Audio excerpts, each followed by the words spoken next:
Bonsoir à tous, au sommaire de cette édition du 20h ce soir sur les antennes de la télévision du monde. Ce vendredi 31 mai 2019 marque la 32e édition de la Journée mondiale sans tabac, une célébration qui intervient dans un contexte où la prévalence en milieu jeune reste préoccupante. Aussi, le thème retenu pour cette édition 2019, tabac et la santé pulmonaire, nous amènera à nous questionner sur les répercussions de ce tabac dans notre pays. C'est le dossier de la rédaction ce vendredi. Hors de nos frontières, en réponse à l'offensive américaine contre le géant chinois Huawei, Pékin a dit avoir créé sa liste noire d'entreprises étrangères, un palier de plus dans la guerre commerciale que se livrent les États-Unis et la Chine. Et puis en sport, évaluation des travaux de construction des infrastructures sportives hôtelières dans la ville de Garoua. Le ministre des Sports et de l'Éducation physique fait le point. Narcisse Mouele-Kombi a effectué une visite dans le nord du pays. Voilà pour le sommaire. Bonsoir à tous et merci de nous retrouver sur les antennes de la télévision du monde pour cette autre édition de l'information. Édition que nous débutons en politique avec cette nouvelle plateforme pour une participation efficiente de l'opposition camerounaise aux prochaines échéances électorales qui a été mise en route à Douala. L'initiative est lancée par des acteurs politiques et des membres de la société civile. Frédéric Motomé et Étienne Monté. Entre autres, la stratégie électorale. Depuis 1992, qui marque le retour au multipartisme au Cameroun, avec en prime l'organisation de plusieurs élections présidentielles, législatives et municipales, l'opposition camerounaise a quasiment toujours échoué face aux partis au pouvoir, soit 16 échecs au total. Des mauvais scores et résultats engrangés pendant des scrutins qui ont le mérite de susciter un sursaut d'orgueil auprès de plusieurs acteurs politiques et de la société civile. Pour ces hommes et femmes, il faut changer la donne sur le terrain et pour cela, une nouvelle plateforme baptisée Kautal est proposée aux acteurs avec deux principaux points. Depuis 1992 jusqu'à aujourd'hui, nous avons échoué à toutes les élections. Ces échecs à répétition ne doivent pas nous laisser indifférents et ont amené un ensemble d'acteurs politiques à se mettre ensemble et à décider de proposer à nos compatriotes de l'opposition deux choses. La première, c'est d'aller aux élections législatives. La deuxième, essentielle, c'est que pour gagner ces élections, il ne faut pas faire ce que nous avons toujours fait. Nous avons toujours été en rang dispersé, chacun allant pour son propre compte. Essayons de répéter ce que nos prédécesseurs ont fait en 92, l'Union pour le changement. C'est elle que nous avons appelée aujourd'hui la plateforme Kautal, une stratégie électorale d'union pour aller à ces scrutins de listes avec des listes consensuelles pour que face à chaque liste du RDPC, qu'on ait seulement une liste de l'opposition. Lancé ce vendredi à Douala, capitale économique du Cameroun, il est question pour Abel Elimbilobé et ses pairs de mobiliser toutes les énergies autour de cette stratégie électorale qui appelle à une mutualisation des forces et à un déploiement efficient et conséquent vers les partis politiques et les électeurs. À partir d'aujourd'hui, nous allons aller de partis politiques en partis politiques, de syndicats en syndicats, d'organisations de la société civile en organisation, pour prêcher cette bonne nouvelle. La plateforme a été développée par quelques partis. Évidemment, un grand travail comme celui-là ne peut pas être fait par une foule. On ne devait qu'avoir quelques personnes. Reste à espérer que la plateforme Kautal, ainsi mise en route, suscite l'engouement et l'adhésion de tous. Même si l'on note déjà la participation et la collaboration de l'UPC d'Abiba Issa, du MDR d'Alain Ebois, du Manidem et de certains cadres du SDF pour une opposition unie et forte face aux partis au pouvoir. Just wait and see. Depuis hier au Cameroun, le Conseil supérieur de la magistrature a une nouvelle composition. Le président de la République, Paul Biya, a nommé de nouvelles personnalités au sein de cette instance institutionnelle. Les précisions de Frédéric Moutomé.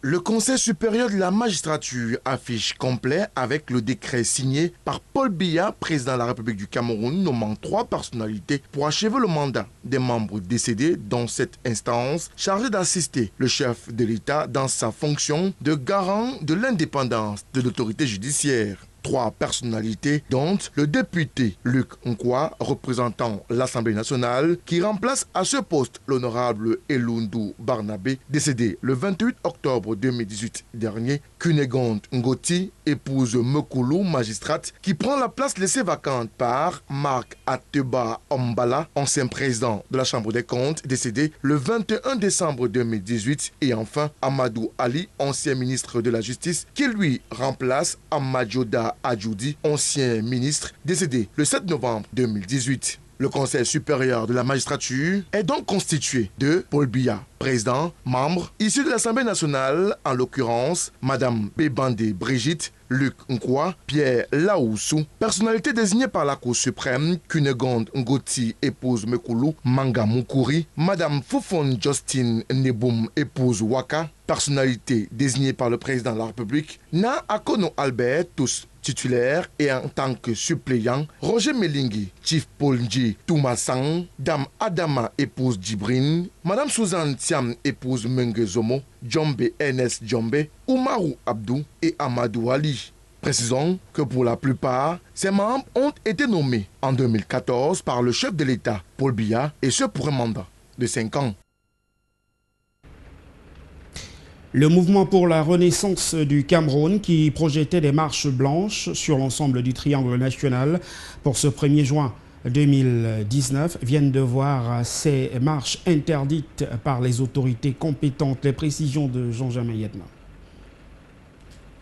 Alors que toutes les couches sociales de la société camerounaise accordent leur violon pour que la paix et la stabilité, si chères aux hommes, reviennent finalement dans notre pays, que certains hommes, organisations et formations politiques sont décidément résolus à mettre le Cameroun à feu et à sang, alors que le vivre ensemble, loin d'un simple slogan ou une vue de l'esprit, tant prôné par toutes les communautés camerounaises et même celles hors de nos frontières, c'est-à-dire des compatriotes de la diaspora, est prêché dans les chapelles, toutes obédiences religieuses confondues, que certaines cloches et autres sirènes de la division retentissent pour appeler les Camerounais à la révolte, à l'insurrection et à des pseudo-revendications. Et alors que le gouvernement camerounais est résolument engagé pour un dialogue inclusif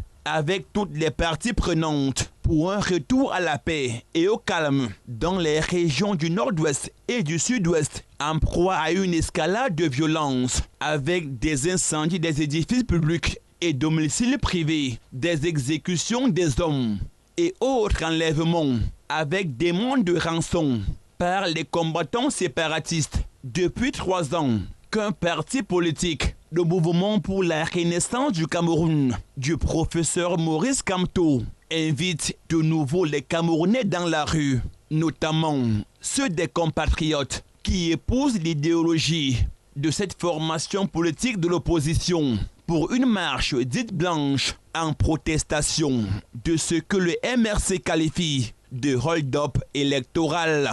Après les marches dites blanches interdites du 26 janvier dernier à travers plusieurs villes du Cameroun et les saccades dans certaines ambassades du Cameroun en Europe, qui ont d'ailleurs conduit l'interpellation du président national du MRC et quelques cadres et alliés de cette formation politique, aujourd'hui écroués à la prison centrale de Yaoundé-Koundengui, et les manifestations projetées et reportées du MRC du 6 au 13 avril 2019 dernier, la formation politique de l'opposition, arrivée en 2e position lors de la dernière élection présidentielle du 7 octobre 2018, entend de nouveau investir les rues des villes et campagnes du Cameroun ce samedi 1er juin 2019 pour exiger la libération immédiate de son président, le professeur Maurice Kamto, ses co-accusés, ainsi que les militants du MRC, interpellés depuis le mois de janvier dernier Le MRC entend également dénoncer la modification sélective du code électoral, ainsi que la mauvaise gestion des fonds dédiés à la construction des stades devant abriter les matchs de la Coupe d'Afrique des Nations de football, qui a finalement glissé en 2019 au Cameroun. Et face à cette résistance du MRC, les pouvoirs publics se veulent formels. Si les dirigeants du parti du professeur Maurice Kamto, pour qui défier l'autorité de l'État est devenu le sport favori, persiste à créer des troubles à l'ordre public en organisant des manifestations non autorisées, ayant pour objectif des remous sociaux aux conséquences non imprévisibles.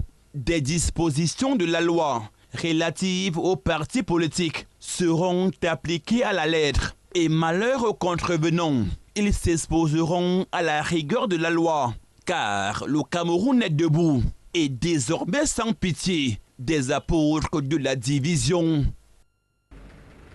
Nous l'annoncions en titre, ce 31 mai 2019 marque la célébration de la 32e édition de la Journée mondiale sans tabac.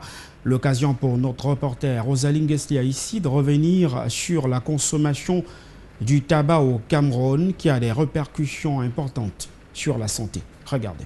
6 millions de personnes décèdent chaque année dans le monde de suite de tabagisme. Des chiffres qui font du tabagisme la cause mondiale la plus importante de décès. En Afrique, c'est environ 77 millions d'adultes qui usent au quotidien du tabac. Au Cameroun, l'enquête conjointement menée par l'Institut national des statistiques en collaboration avec l'Organisation mondiale de la santé révèle que près de 1,1 million d'adultes, soit 13,9% des hommes, 4,3% des femmes et 8,9% des adultes, soit 8,9% de la population utilisent des produits du tabac. Parmi ces utilisateurs de tabac, 66,1% consomment uniquement le tabac à fumer, 32,6% utilisent uniquement le tabac sans fumer et 1,3% consomment du tabac sous les deux formes.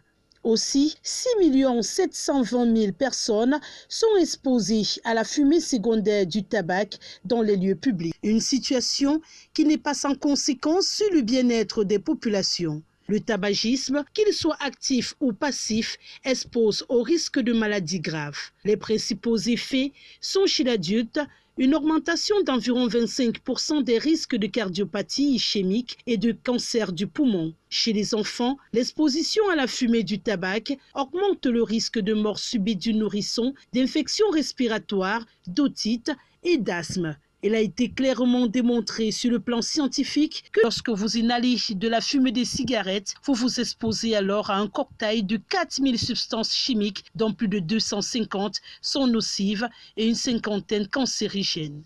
Le tabac reste également un facteur de risque très important d'un grand nombre de pathologies comme le cancer de l'estomac, de la vessie, du col de l'utérus, pour ne citer que cela. Alors que le Cameroun s'est joint au reste de la communauté internationale pour célébrer ce jour, la journée consacrée à la lutte contre le tabagisme, malgré les avancées notables enregistrées dans la lutte anti-tabac au Cameroun, beaucoup reste encore à faire. Il importe alors de noter que du fait que l'industrie du tabac est autorisée à fonctionner sans réglementation, il est attendu que le nombre de fumeurs augmente de plus de 7 fois au cours du siècle en cours.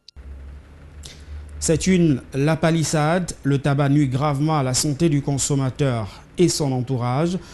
La 32e édition de la journée mondiale sans tabac était l'occasion idoine pour les organisations de la société civile de dénoncer les entreprises qui ne respectent pas la loi sur la publicité de ce produit. Jean Jamaïeta.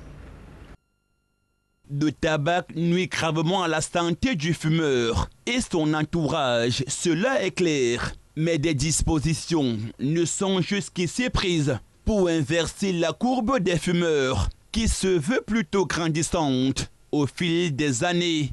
L'Organisation mondiale de la santé est claire là-dessus. La fumée du tabac contient 250 substances nocives, dont 50 cancérigènes. On vous rappelle que plus de 10 millions de personnes meurent chaque année déjà à cause du tabagisme. Et parmi ces morts, il y a des non-fumeurs pour cause du tabagisme passif. Dans les rues, débits de boissons et autres snack bar dancing, des fumeurs de tabac s'exposent un peu partout, sans le moindre respect du non-fumeur. D'où le courroux des acteurs de la société civile qui ont saisi la tutelle, à savoir le ministère de la Santé publique et celui du Commerce, pour inverser la tendance. La Fondation camerounaise des consommateurs a saisi les pouvoirs publics, notamment le ministre de la Santé publique et le ministre du Commerce, pour exhorter ces derniers à prendre un arrêté interdisant de fumer dans les lieux publics fermés. Il faut rappeler que le tabagisme passif tue et nous, les non-fumeurs, nous devons être protégés. Il est donc urgent que les pouvoirs publics prennent un arrêté interdisant de fumer dans les lieux publics, dans les snacks, dans les boîtes de nuit, dans les discothèques, dans des restaurants, dans des clubs privés. Parce que partout, les enfants sont exposés, les femmes sont exposées, les non-fumeurs sont exposés. Il faut que cela cesse. Profitant de cette célébration de la journée sans tabac, la Fondation camerounaise des consommateurs s'indigne contre certaines entreprises distributrices du tabac au Cameroun qui ne respectent pas la loi sur la publicité. Et cela est vérifiable. Partout, vous allez voir qu'il y a des affiches qui sont apposées sur des kiosques qui sont mitoyens à des établissements scolaires. Il faut que cela cesse. On ne doit plus cibler la jeunesse parce que les industries du tabac veulent tout le temps renouveler les consommateurs parce qu'il y en a certains qui meurent ou certains qui arrêtent. Alors, la cible la plus facile, c'est la jeunesse. Il faut que les pouvoirs publics tapent du poing sur la table pour sanctionner ces entreprises qui violent la loi. On ne le dira jamais assez. Le tabac nuit gravement à la santé du consommateur ainsi que son entourage. En Konsamba, les responsables régionaux du ministère en charge du commerce pour le littoral ont tenu une réunion de coordination avec pour objectif d'évaluer les actions menées sur le terrain durant les 3 premiers mois de l'année 2019 et élaborer des stratégies en vue de contrecarrer l'inflation et la flambée des prix sur le marché et garantir la disponibilité des produits et autres denrées alimentaires sur les étals. Reportage. En Konsamba, les responsables de la délégation régionale du ministère du Commerce pour le littoral ont tenu une réunion d'évaluation de leurs activités durant les 3 derniers mois. Nous avons choisi la ville de Konsamba pour abriter nos travaux qui sanctionnent la fin du premier trimestre. Il s'agit donc de notre réunion de coordination qui a pour propension effectivement d'évaluer le parcours qu'on a eu à mener au cours du trimestre et d'essayer de voir ce qui a marché, ce qui n'a pas marché, pour définir ainsi les perspectives susceptibles de nous conduire vers le second semestre. Cette réunion de coordination a également permis de lever des inquiétudes sur la spéculation sur les prix des denrées alimentaires en cette période de carême, le chef-lieu du département du Mungo abritant une forte communauté d'obédience musulmane. Le commerce se porte bien au Cameroun. Et le littoral fait partie du pays. Donc nous pouvons dire que le commerce se porte bien au littoral. Le ministre du Commerce ne ménage aucun effort pour que aussi bien à Douala, Yaoundé ou ailleurs, que les populations essayent de vivre au niveau de leurs moyens. Les délégués et le personnel du ministère du Commerce exerçant dans la région du littoral ont également évalué les recommandations de la dernière assise et ont pris de nouvelles résolutions. Booster les performances, aussi bien pour ceux qui sont en Konsamba, à IDEA dans le temps, ou au niveau de Douala, les performances seront donc boostées et nos énergies vont monter dans le sens de garantir aux populations une meilleure vivabilité par rapport aux prochaines échéances. La délégation régionale du ministère du Commerce dans la région du littoral entend donc poursuivre ses actions sur le terrain en vue d'éviter la pénurie, contrecarrer l'inflation et satisfaire les besoins alimentaires des populations du littoral. Nous allons continuer dans la même lancée parce que notre type c'est zéro pénurie, zéro inflation et satisfaction totale du consommateur. Je pense que nous allons mener les mêmes actions pour que la ménagère puisse toujours acheter au juste prix, à la juste mesure. Hors de nos frontières à présent, en réponse à l'offensive américaine contre le géant chinois Huawei, Pékin dit avoir créé sa liste noire des entreprises étrangères. Un palier supplémentaire vient donc d'être franchi dans la guerre commerciale entre les États-Unis et la Chine. Euronews. C'est un palier de plus dans la guerre commerciale impitoyable que se livrent les États-Unis et la Chine. En réponse à l'offensive américaine contre le géant chinois Huawei, Pékin dit avoir aussi créé sa liste noire d'entreprises étrangères. Des entreprises qui seraient jugées non fiables. Pas de détails encore sur son contenu et les conséquences, mais le ministère des Affaires étrangères a saisi l'occasion de rappeler à l'ordre le président américain. Je conseille vivement aux États-Unis, une fois encore, de ne pas surestimer leur capacité à colporter des rumeurs et de ne pas sous-estimer la capacité des autres à émettre des jugements informés. La confiance ne vient pas en répétant des mensonges, des propos paradoxaux ou illusoires. Elle vient lorsqu'on suit la tendance de l'époque et que l'on gagne le soutien des gens. D'après Donald Trump, la Chine est affaiblie par les sanctions américaines, mais cette dernière va renforcer ce samedi ses mesures de rétorsion. Plus de 5000 produits américains seront taxés à hauteur de 10, 20, voire 25%. Aux États-Unis d'Amérique, Angela Merkel était l'invitée de marque de la cérémonie de remise des diplômes de la prestigieuse université de Harvard, l'occasion pour la chancelière allemande de s'adresser aux centaines de personnes présentes dans le campus mythique de Cambridge, près de Boston. Euronews, une fois de plus. Une invitée de marque à la cérémonie de remise des diplômes de l'université de Harvard aux États-Unis. Angela Merkel est venue s'adresser aux centaines de personnes présentes sur le campus mythique de Cambridge, juste à côté de Boston. S'exprimant en partie en anglais, la chancelière allemande a été très applaudie.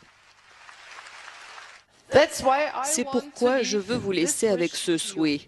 Abattez des murs d'ignorance et d'étroitesse d'esprit, car rien ne doit rester tel qu'il est. Après quelques critiques dirigées vers Donald Trump, mais sans citer son nom, c'est en allemand qu'Angela Merkel a poursuivi son discours, évoquant la bataille pour le climat et le rêve européen. L'Europe a surmonté des conflits séculaires. Un ordre pacifique basé sur des valeurs communes plutôt que sur la prétendue force nationale est apparu. Malgré toutes les discussions et tous les revers temporaires, je suis fermement convaincu que nous, les Européens, nous sommes unis pour le meilleur. La chef d'État allemande, qui a reçu un doctorat honorifique, a aussi évoqué la fin prochaine de son mandat. Elle qui doit quitter le pouvoir en 2021 après une longévité record en Europe. En sport, à présent, le ministre en charge du sport et de l'éducation physique au Cameroun, le professeur Narcisse Mouele-Kambi, était sur le terrain dans la ville de Garoua. Le MINSUP en a profité pour évaluer le niveau d'avancement des différents chantiers infrastructurels, sportifs et hôtelières du chef-lieu de la région du Nord Cameroun, Zobel Apollinaire Mban et Seydou Fanzi.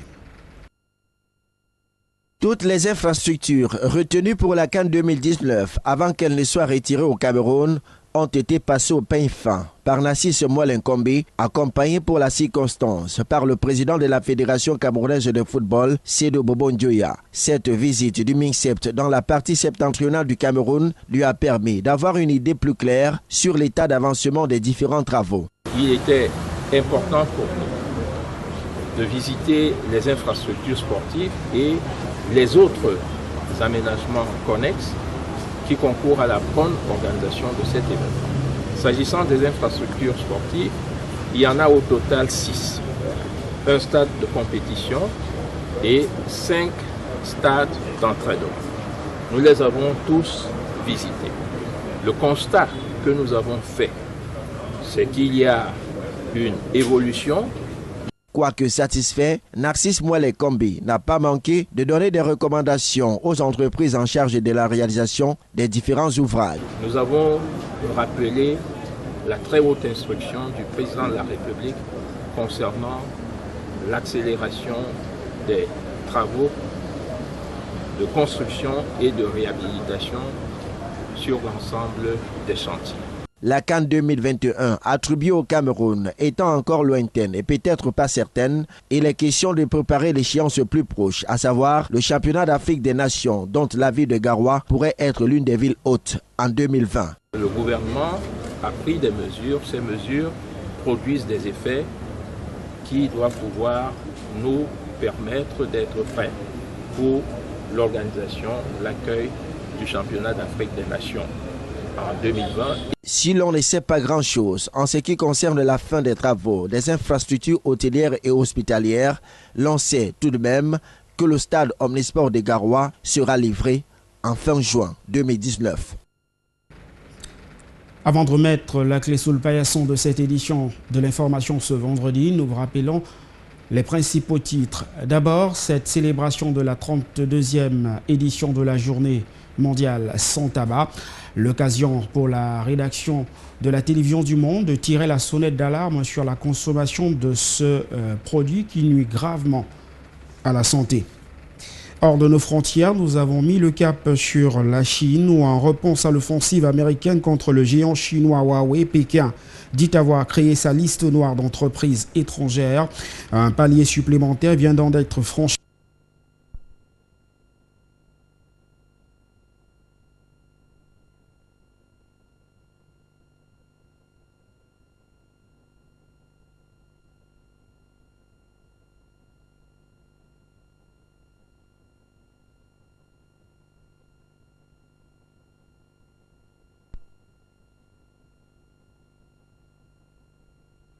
Merci de nous avoir accordé votre attention. Nos programmes se poursuivent.